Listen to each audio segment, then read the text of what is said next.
Every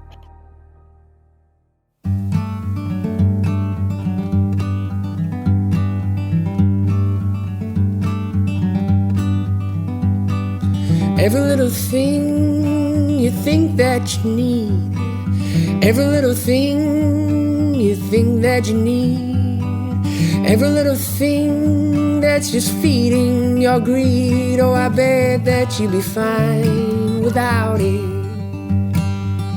You're listening to the Minimalist Podcast with Joshua Fields Milburn and TK Coleman, recorded live at Earthing Studios in sunny California. Yes, and we're here with the man, the myth, the legend himself. Ryan Nicodemus is back in the studio. What's up, y'all? I'm so happy to be here. Hello, everybody. Coming up on the show today, we're talking about all the things that enhance and the things that get in the way of enjoying the hobbies and activities and adventures that make life more enjoyable. And coming up on this free public minimal episode, a caller has a question about getting overwhelmed by the new accessories that she needs for her outdoor adventures. And then we've got a question about the activities that bring you joy and the equipment that's essential for those activities. That's followed by our Right Here, Right Now segment and a beautiful listener tip.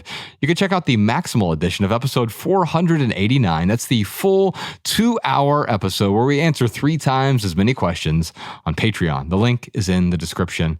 When you subscribe, you can listen to our private podcast episodes on Apple Podcast or Spotify or your favorite podcast app. Plus, you'll gain access to all of our archives all the way back to the very first episode. It's a full decade of podcast archives over there on Patreon. By the way, big thanks to our patrons. Your support keeps our podcast 100% advertisement free because sing along at home, y'all. Advertisements suck. Ooh, that's a great song. I've been Right? practicing that all week. I can tell. That Yeah. was really good. And just to know that wasn't auto-tune. That's shocking. All right, let's get to our callers, y'all. If you have a question or comment for our show, we'd love to hear from you. Our phone number is 406-219-7839, or you can email a voice recording right from your phone to podcast@theminimalists.com. Our first question today is from Laurel in Columbus, Indiana. Hello, Minimalists. I've been thinking a lot about hiking and outdoor living as winter starts to thaw and summer rolls in. It's the perfect time to reconnect with nature, but I've noticed how overwhelming the outdoor culture can feel when it comes to gear. Popular brands like Patagonia, Columbia, so many other outdoor stores seem to offer endless things we're told we really need to experience the outdoors. As someone trying to live more intentionally, how can my husband and I approach summer hiking outdoor activity without getting weighed down, literally and mentally, by all the stuff? How do we separate true preparedness from consumer-driven excess and create culture in my home where we enjoy the outdoors simply, sustainably, and with purpose? Thanks so much for all you do. I heard the first thing there about a culture of enjoyment, which I think is a great place from which to approach this, right? It's funny. I think about hobbies that often require equipment. And I think about basketball growing up. And you know the guy who showed up to the basketball court with brand new like tracksuit on and brand new shoes and like a basketball that clearly hadn't been dribbled outside yet. And he has like the headband on and the wristbands. You're like, this guy's going to get slaughtered. Is that what y'all used to say about me? Yeah, but you looked really good while getting slaughtered. Thanks, man. That's why you got slaughtered. They were jealous how good you look. Exactly. We got to teach this guy a lesson. You know, what's funny about this is there's kind of 2 ways to approach it. There's a cosplay scenario, like I just described, where you're playing the role of a basketball player. Like if I was in a movie, casted as a basketball player, as an extra, what would that person be wearing? And yet many of those things aren't required to enjoy the things that we enjoy. In fact, some of those things can get in the way. However, some things are absolutely necessary. If you go to a basketball court and you don't have a basketball, good luck playing basketball on the basketball court. So there are some things that are absolutely essential that enhance the experience of whatever the hobby or the activity or the adventure is. Now, Laurel mentioned hiking in particular, and I was just in Sedona, Arizona, and I went on this long hike. And I didn't bring anything extra for that, although I did prepare accordingly. I brought the shoes I would wear hiking when I go hiking in Ojai or wherever. Yeah. I didn't need a bunch of excess. We brought some water bottles and a backpack that we already had, and that was about it. It was a really long hike, and parts of it were pretty arduous. And I saw some people who were truly prepared for it. You could tell they had hiked a lot. But then I saw a few people. I saw a group of 3 guys who looked like they had never gone hiking before, but you could tell because they looked like they were about to go on a hike. Mm-hmm. They had all of the accoutrement for that hike. They had a lot of excess stuff that I imagine, as Laurel said, were weighing them down. Many of the things actually get in the way. You put too much stuff in that backpack. In fact, Savvy D, we just did a video about this on Instagram. We were at REI, and we use it as a metaphor. Like when you go backpacking, you know to pack the essentials. But you also wouldn't pack an Xbox controller or a coffee table when you're going to go backpacking because those things will simply get in the way. It's not to pathologize those things, nothing wrong with them, but contextually, we know they get in the way. That's not the problem. The problem is the things we think we're going to use that actually end up getting in the way. I saw this group of 3 girls on that same hike, and I saw them on their way into the hike. And they were wearing all of their like nice athleisure stuff, which is totally fine for a pretty simple hike, but they had full makeup on. And I think I could smell the perfume coming off of them. I'm like, okay, they don't know what's ahead of them right now, right? And we've all been in this scenario before where it's like, oh, I prepared for one thing but didn't expect. And I saw them coming back on the trail afterward, and the makeup was all either running or wiped off. And you could tell, like, this was hot outside. It was sunny, and they were sweating. And contextually, there was nothing wrong with the way they were dressed, but it didn't work for that scenario. And so, Ryan, when it comes to, you are my friend who has all of the hobbies, and those hobbies like snowboarding or even like skateboarding, whatever it might be, they require accessories. Yeah. But sometimes those accessories can go too far. Where's your line?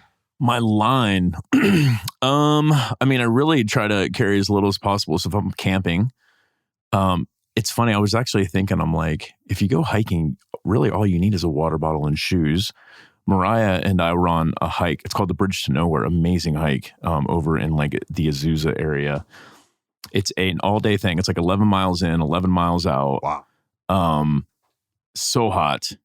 And we don't bring too much, but we actually ran into someone on that hiking trail who had like no water. They had nothing. And like they completely made it. I mean, they probably had a hard time, but they still made it. Was your makeup running by the end of it? Oh, absolutely. So I was like, I'm looking at like this question. I'm thinking about me going camping, and I'm almost like, I bet you I could go into those woods. If I really knew what I was doing, I could do the same exact thing on a 3-day camping trip. And so the question is like, what do you really need to be comfortable? And when it comes to outdoor activities, there are endless amounts of things that can be comfortable. But the way that I read this question, like, how can I enjoy my adventures and hobbies without getting overwhelmed by the accompanying equipment and accessories? You can't. Like, that's part of the hobby. Yeah. So the question is like, how many of those accessories can you actually let go of? The same question could be asked, like, how do I enjoy driving, but how do I, with all the stop signs and red lights? Right. How can I enjoy LA without the traffic? It's like, you can't. Yeah. Like, that stuff comes with it. Right. How can you, but you could, I mean, I think about Professor Sean as an example. He just doesn't drive. And so like, but that is a sacrifice he has to make. And that's a great example of someone compensating for the stress that they have with this equipment. They find out another way to do it without it. So it's impossible for you to enjoy it without the accessories unless you simply just accept that as part of the process. So I think about snowboarding, and I was just talking to my physical therapist about this. He was like, yeah, we went to Big Sky, but you know, my wife forgot her bibs and we had dogs with us. And like, by the time we got on the hill, we were only able to go for a couple hours and we were supposed to be there for however long. And I'm like, yeah, dude, that's kind of the experience that I have with snowboarding. It's a pain in the butt to get up, to get ready, to get out the door. But then as soon as I get on the hill, I'm like, oh, this is why I do this. And this is really amazing. It's part of the experience. So it's almost like I plan for those little frustrating bits and accept that those frustrating bits are part of the experience. What do they call that? Type 2 fun? Yeah. Where it's like all work in the beginning, and then at the end of it, it's all fun. Yeah, there's drudgery up front and there's payoff at the end. Right. And with snowboarding, it's like drudgery, fun, and then more drudgery, like getting off the hill, getting back to the car, getting everything loaded up, returning rental equipment, so forth and so on. So the short answer to the question is it's impossible, Laurel. And if you're not enjoying it right now, it's impossible to enjoy it with the stuff. The only way that you would be able to enjoy your outdoor activities is either accept that this is part of it, learn how to accept it. That's not enjoyment, though. That's just acceptance. Or get rid of as much as you can, and that's how you can go and travel a little bit lighter into your hobbies with a little bit less stuff. Now, TK, I love what Ryan said about comfort. He said, what are the things that make that activity comfortable? And the truth is, we often think we need more things to be comfortable, but also part of the activity might mean enjoying the discomfort. The snowboarding, there's a lot of that that's uncomfortable, right? The same is true with hiking. When I saw that group of 3 guys who had on like all their brand new REI equipment, now maybe like they just all went out and bought it because they knew they were taking this trip to Sedona, but they had so much stuff that they probably anticipated would help them be more comfortable. The backpack full of snacks and the double water bottles and the vest with all the pockets, and they looked the part. And these 3 guys also, at least one of them had a ton of cologne on, and I could smell it as I walked past them on the trail. Fence off the bears. It's a special anti-bear cologne. Nice. And so what I noticed here is that when you accumulate too much, it actually can make you uncomfortable. It's the heaping on of all of those accessories, the accumulation of accessories that you intended to bring on, because in any one individual case, those things might make you more comfortable during this experience. But add it all up together, you are now swimming in a stew of discomfort. And the comfort compromises the creativity. By the way, I need a social experiment or YouTube video or something where you stand at the entry point of all the hiking trails, and when people come in with perfume or makeup or cologne, you can be like, brother, you don't know what you're in for. I love what Ryan said about how a lot of these things that we complain about or that agitate us, it's part of the experience. And it just reminds me of how a true expression of your creativity can become something over time when you get stuck on autopilot, something that feels like it's victimizing you. There's so many things that there's no reason why we're in that position other than we chose to do it because there's something that we wanted. But after a while, it just kind of starts to feel like this thing you have to do. Like you chose to go to the amusement park, you chose to go to the hiking trail, you chose to travel to see your sister in a different state. But then when you find yourself in that line at the car rental, which you chose to rent, or in line at the airport, or in line for the roller coaster, it's like, man, I got to wait on this line. And now I have to find a park, and I have to do, and you knew all of that before. Like all of that was an argument for you to say no to what you wanted before, but you said yes in spite of that. But when you live on autopilot and you're not taking the time to reflect on your why, you just kind of feel like you have to do all these things, and you're kind of a victim of your own creative expression. And what Ryan pointed out is that sometimes when we just pause and we just express gratitude for the entirety of the experience, we realize, yeah, the unpredictability, the uncertainty, the discomfort, having to carry something, having to put up with another human being, having to consider someone other than myself. Yeah, this is all part of that experience, and it's beautiful, and I can lean into that. And so I really, really, really love that. One thing I did want to say is she talked about how we go into these stores and we see all of these things that we didn't know we needed. And it just makes me think of how funny and true it is that we can literally know that something didn't exist. We can literally fail to know that something existed. And then 10 seconds later, once we find out about it, we absolutely need it. Imagine if I told you there's a coffee mug that has the power to actually pull the hydrogen and the oxygen from the air and make the hot water right there in your mug. Don't you need that? Patent pending. It's like, I need that. I didn't even know that existed, but now I need it, right? And we can be perfectly fine. But you walk into that store and you see something, oh my gosh, that's so much better than what I have. That's so much more convenient. I gotta have it. And so one of my strategies for stuff like this, especially when I'm going shopping for a specific purpose, I'm going to do something and I'm going to look at what I need, is I try to think about what I want at the level of what I can remember and what I think I need. And I try to give myself ample time for that. And then I add +1. Now, when I go to the store, I know for sure I'm going to see something that someone's going to convince me that I need. And I give myself permission to get one thing. And that's it. That's it. You know, and that actually provides you with an incentive to really think through what it is you want for you, because what we decide when we're left to our own devices is very different than when our senses are bombarded by the collective expression of human creativity directed towards this. It's like, oh man, there's just an endless expression of creativity. There's always something cool we haven't heard of. But what do you need for you? You brought up a really good question earlier, Josh, as far as like, do I want to play basketball or do I want to look like I play basketball? Yeah. And I think about like, the Sherpas in Mount Everest. It's like they hike that mountain with nothing, hardly anything. And then they got all these, people with all this gear and everything. And those Sherpas are by far the best hikers. So it's like the equipment does not define how good you are. What defines how good you are is like how much you love it and how much you invest in that activity. Yeah. I also think about another question there is, what do I not want to carry? And that was part of the hike when I was out there in Sedona. I knew we were going on this relatively long hike, and parts of it were kind of steep. And I knew I didn't want a bunch of excess, even though there are a few things that might make me more comfortable here in the studio. If I bring it with me, it's actually going to make me way less comfortable. What do I not want to carry, literally, but also metaphorically? Like, what is weighing me down mentally about all of this? And it sounds like with Laurel, what's weighing her down, which, by the way, she lives in Columbus, Indiana, which is like the modern, mid-century modern architecture capital of maybe the world.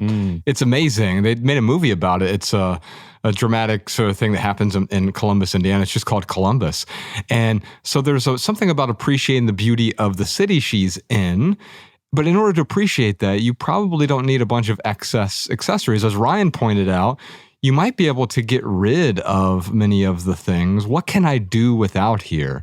Which brings me to the no junk rule. We use that in our homes all the time. And in fact, Laura, I'd encourage you to download the free minimalist rule book we have on our website. Just go to theminimalists.com, click on resources there, and you can download the minimalist rule book. It's 16 rules for living with less. Ryan and I also did the audiobook version of that, so we'll be happy to send that to you if you'd prefer to listen to it.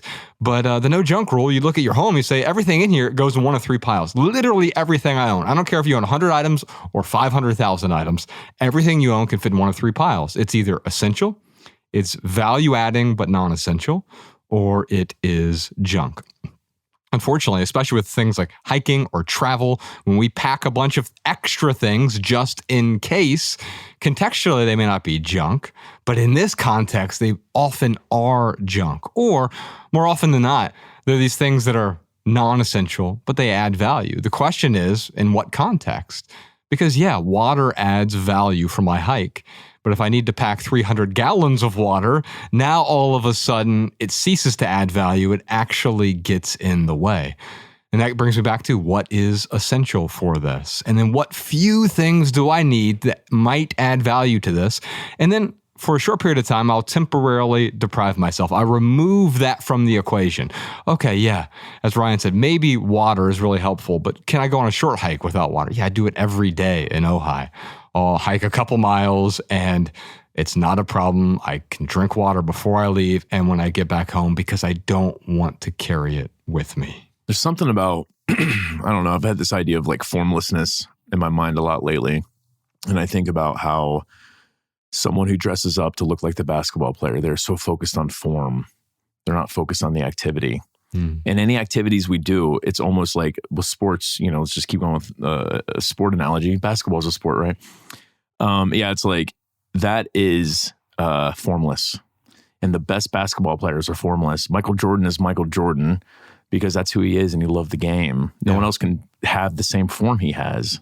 And LeBron James, the much better basketball player. Oh, stop. And there's fighting words. He's got his own form, Yeah. And every good basketball player, I mean, Larry Bird, like all of them have their own style. They have created their own form, but they didn't do it by focusing on the form. Yeah. It reminds me of Nolan Ryan's fastball when he was pitching in the 80s.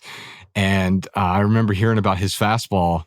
I went to my mom. I said, I want to buy a fastball. And she's like,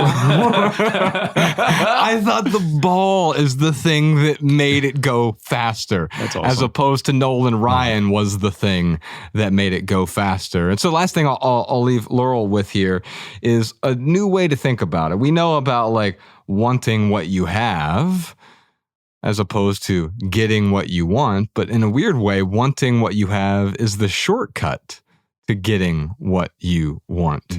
If you want what you have, then you've already gotten what you want. The question here for you is, what do I want out of this hiking experience? Maybe I want to go rucksacking, and I do want to carry 50 pounds with me because that's going to improve my ability and to hike long distances, and it'll increase my strength, etc. But for most of us, we don't want to carry the excess with us. And when we carry that excess with us, we're actually getting more of what we don't want.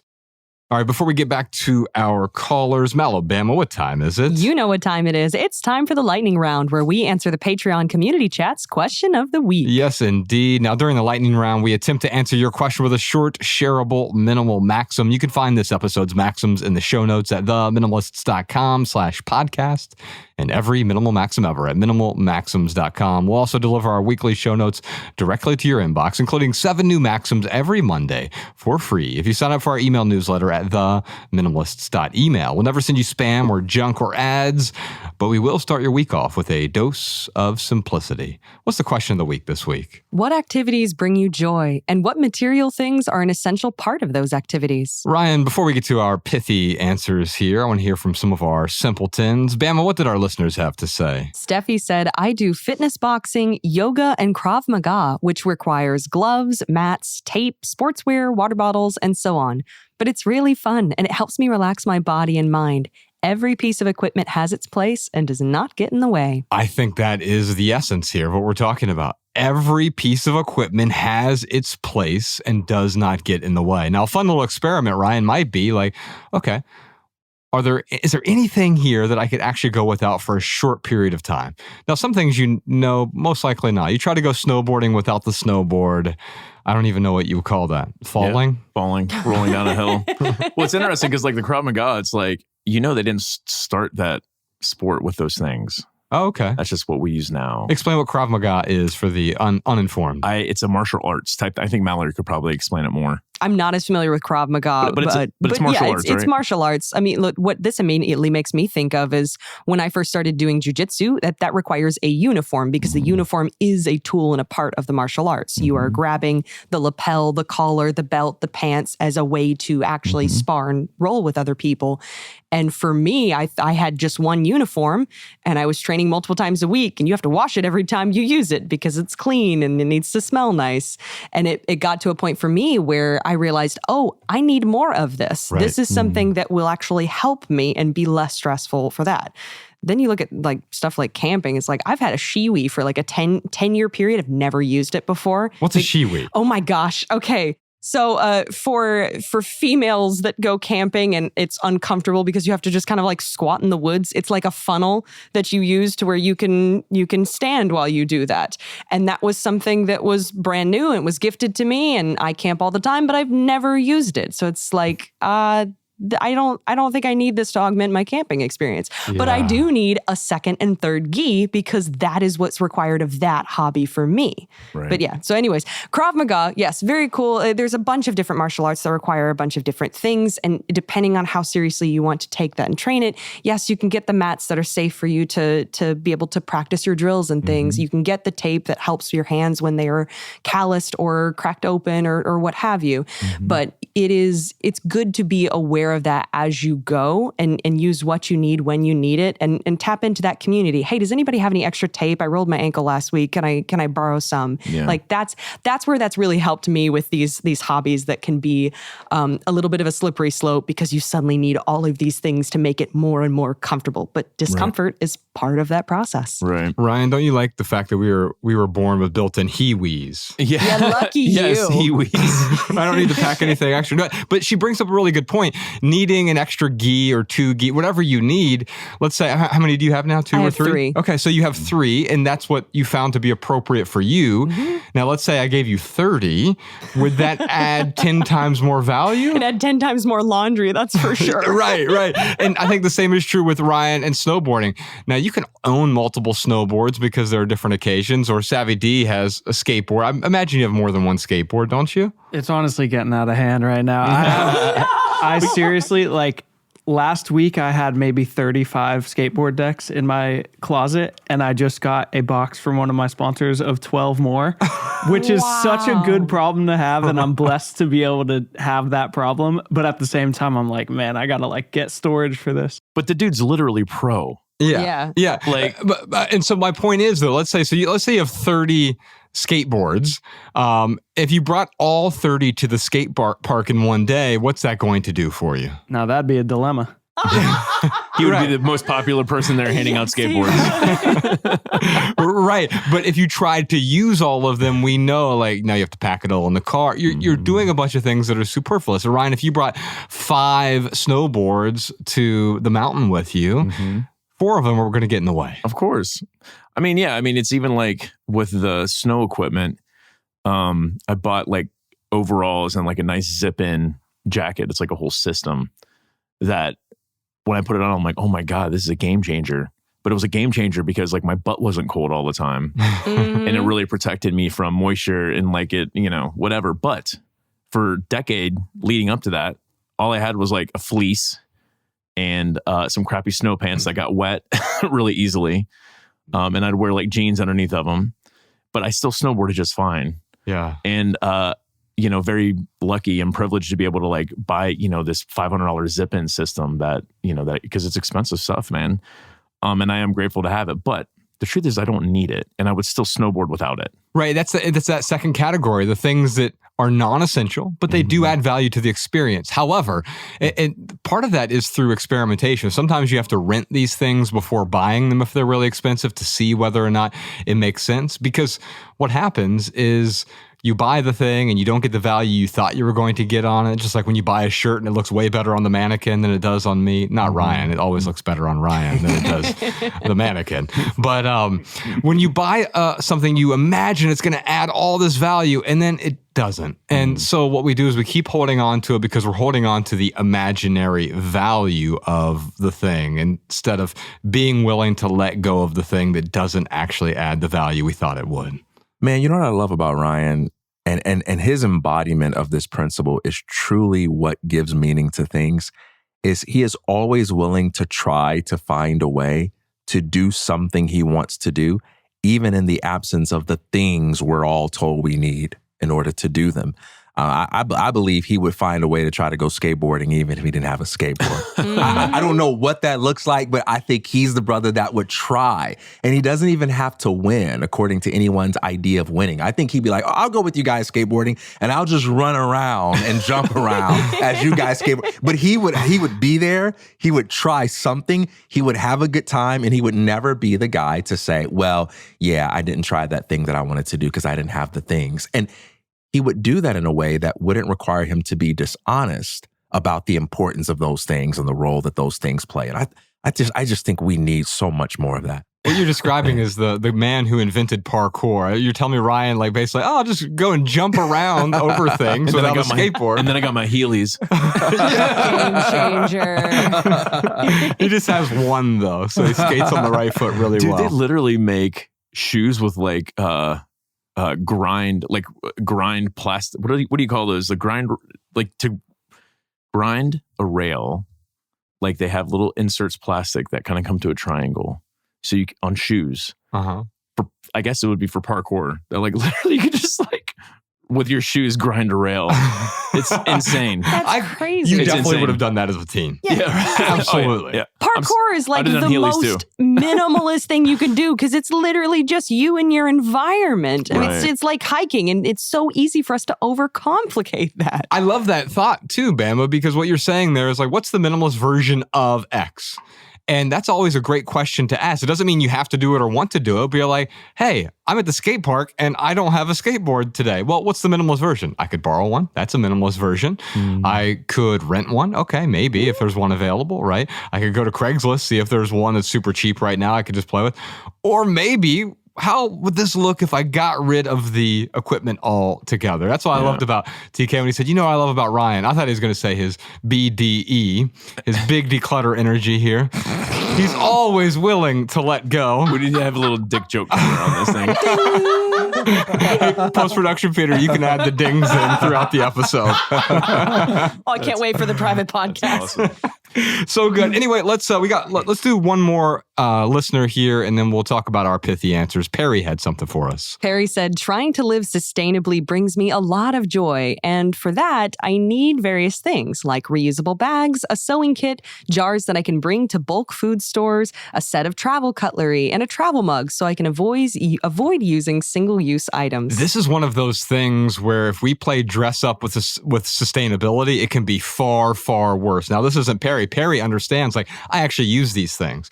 But I also understand the desire because we want to live responsibly. We want to live sustainably. We all want to be card-carrying members of the Good Person Club. And we want to do our part. And so, like, I have this mug here in front of me that's reusable that I use every day. But it'd be bad if I just bought this because I want to be the type of person who's sustainable, but then I just never use it. It sits on a shelf.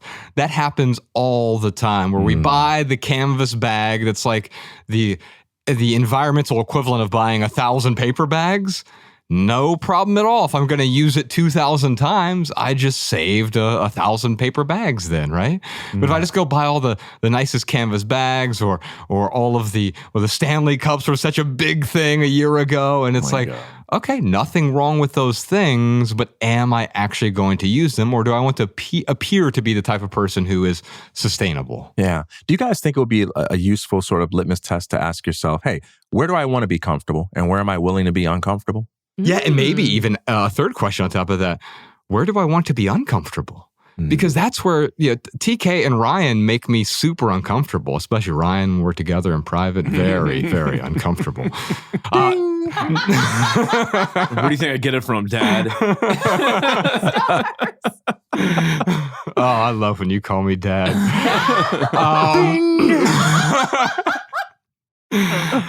Oh my God. So where was that? What I was even saying here? I don't know. Uncomfortable. Yeah. Where do you want to be uncomfortable? Where do I want to be uncomfortable? Because you go to the gym and you expect to be uncomfortable. I go swimming every day, and the last 10 laps are always the ones that are the most uncomfortable for me to do.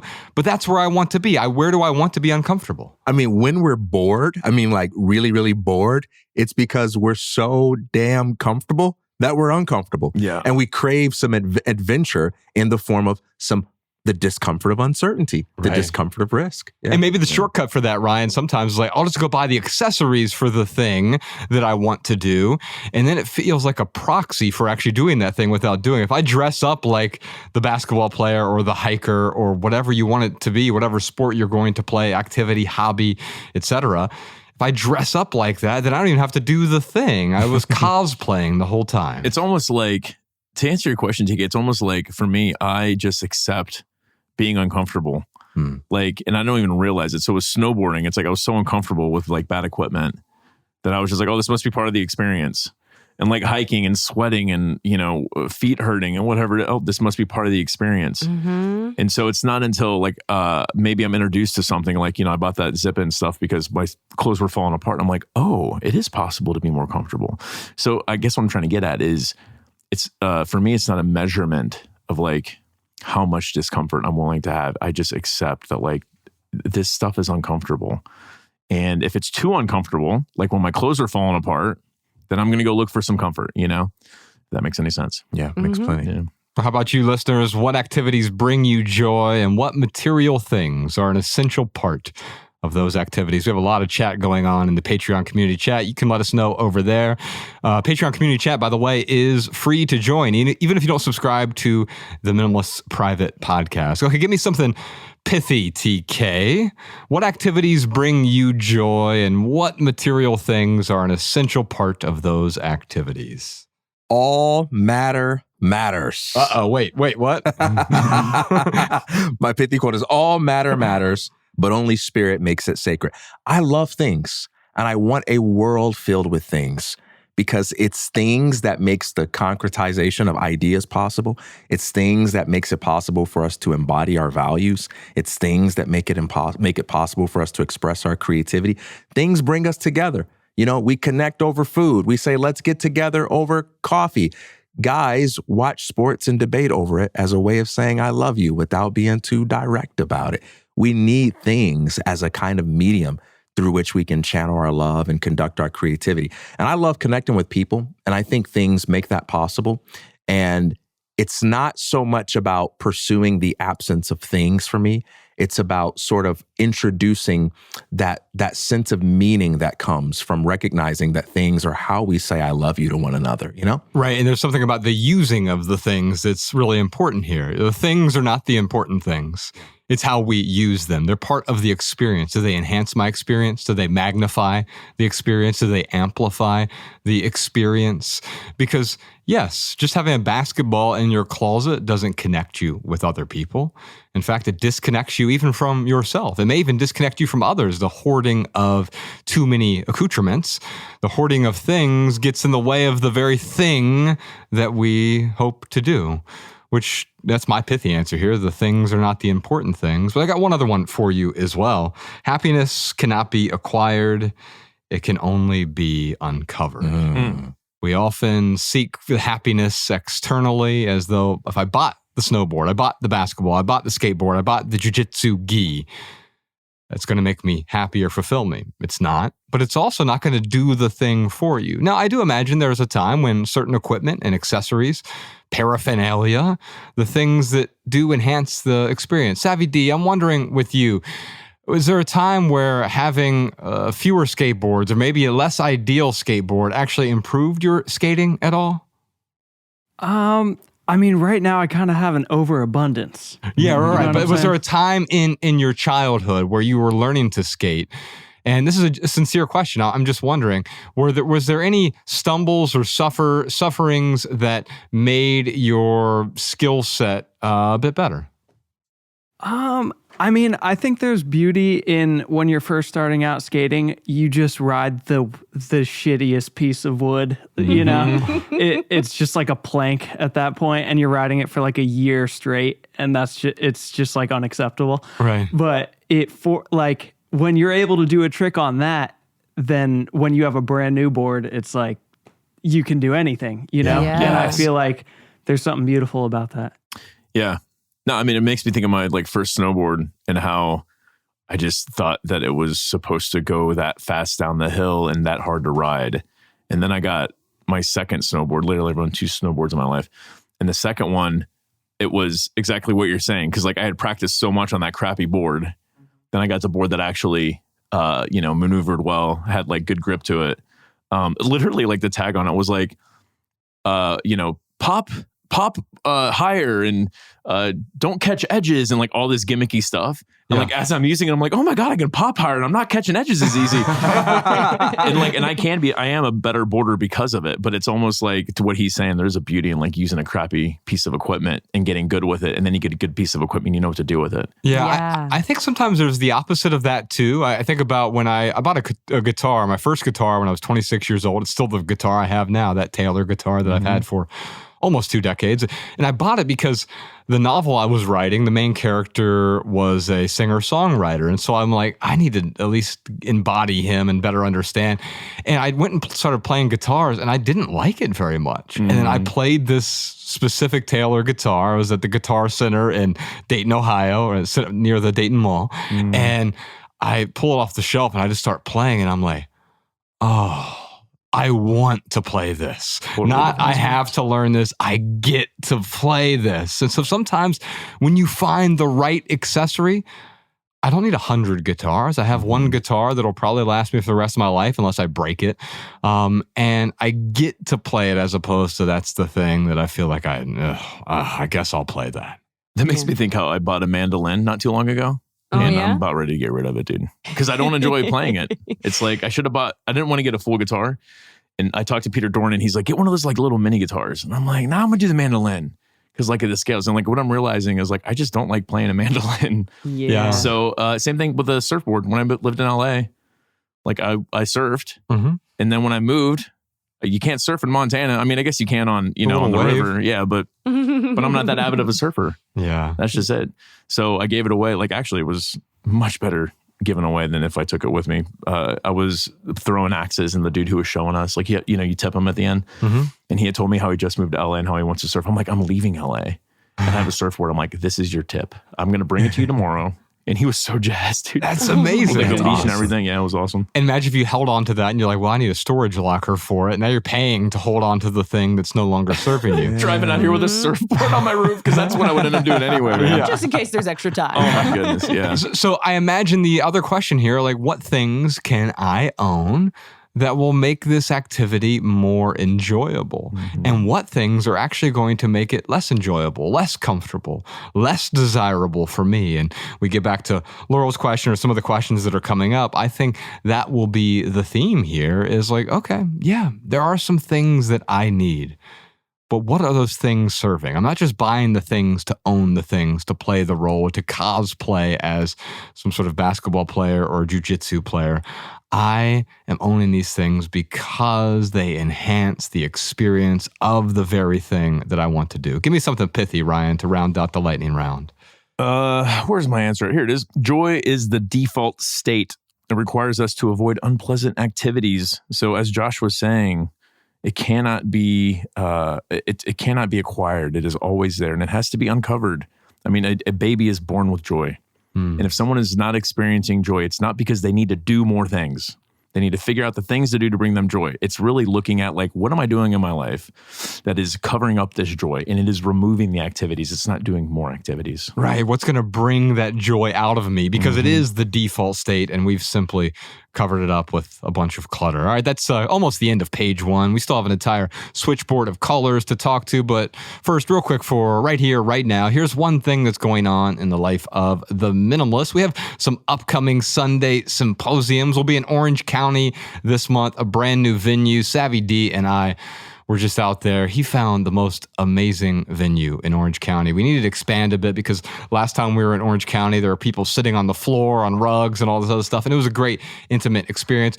We're still keeping this under 200 people. We found a venue that we would really enjoy. So we hope to see you there. We'll also be in LA in June, in Santa Barbara in July. You can get your free tickets. Get them before they sell out. They always do because they're free over at sundaysymposium.com. Orange County, LA, or Santa Barbara. We hope to see you there. All the details over at sundaysymposium.com. And speaking of live events, Malabama is going to be in Germany next week. Yes, I am.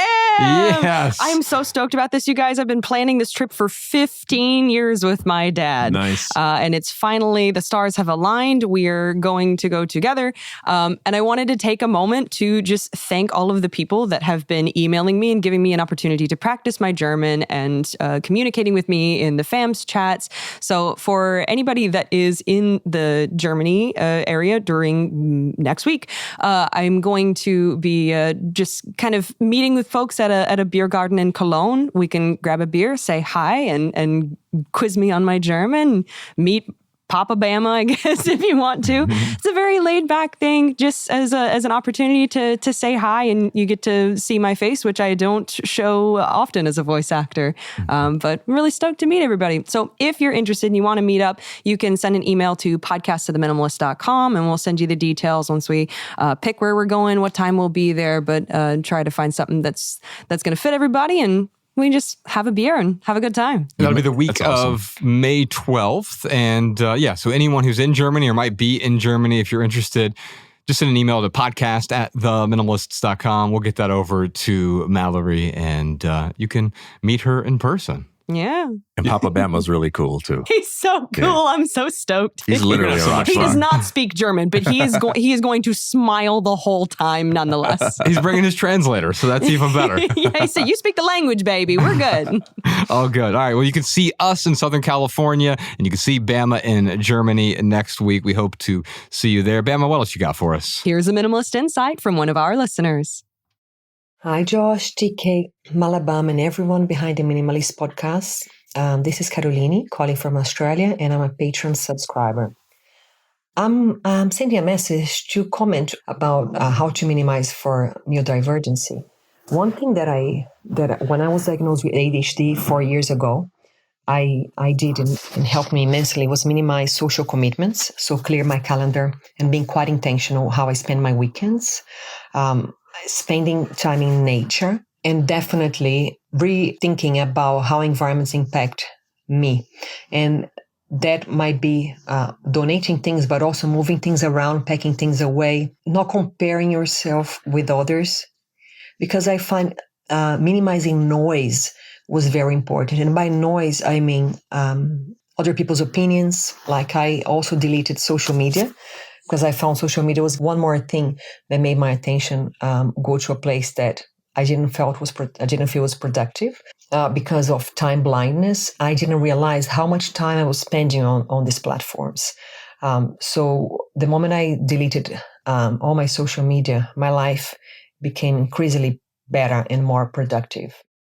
Caroline, thank you so much for that thoughtful comment. Coming up on page 2, I want to talk to both of you, TK and Ryan, about your thoughts on minimizing social commitments. I think we're going to get appreciably different answers because Ryan is the extreme extrovert, TK is an introvert, and so they can duke it out and form some sort of detente there on page 2. But for anyone else who has a listener tip or insight about this episode or any other episode, you can send a voice memo to podcast@theminimalists.com so we can feature your voice on the show. Up next, page 2 and page 3. But first, let's take a quick pandiculation break. We'll be right back.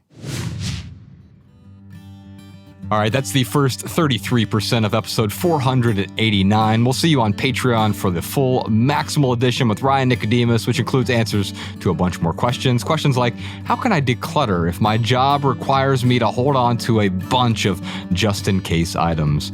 Should I buy new luggage if I need more room to pack my travel essentials? And what do people do to reverse the philosophy, mindset, and practice of minimizing too much? Plus a million more questions and simple living segments over on the Minimalist private podcast on Patreon. Big thanks to Ryan Nicodemus for joining us in the studio today. Thanks for having me. It was a lot of fun. You can check him out at ryannicodemus.com. His mentoring messages there whenever he sends those out. And you can check him out here on this podcast whenever he's in California. We'll drag him back in the studio whenever he's here. That is our minimal episode for today. Big thanks to Earthing Studios for the recording space. On behalf of Ryan Nicodemus, TK Coleman, Malabama, post-production Peter, Spire Jeff, and Spire Dave, Savvy D on the board, and the rest of our team. Oh, and Mariah is on the couch here today as well. We have our studio audience of 1. My name is Joshua Fields Milburn. If you leave here with just one message, let it be this: love people and use things, because the opposite never works. Thanks for listening, y'all. We'll see you next time. Peace. Bye, everybody. Every little thing you think that you need, every little thing you think that you need, every little thing that's just feeding your greed. Oh, I bet that you'd be fine without it.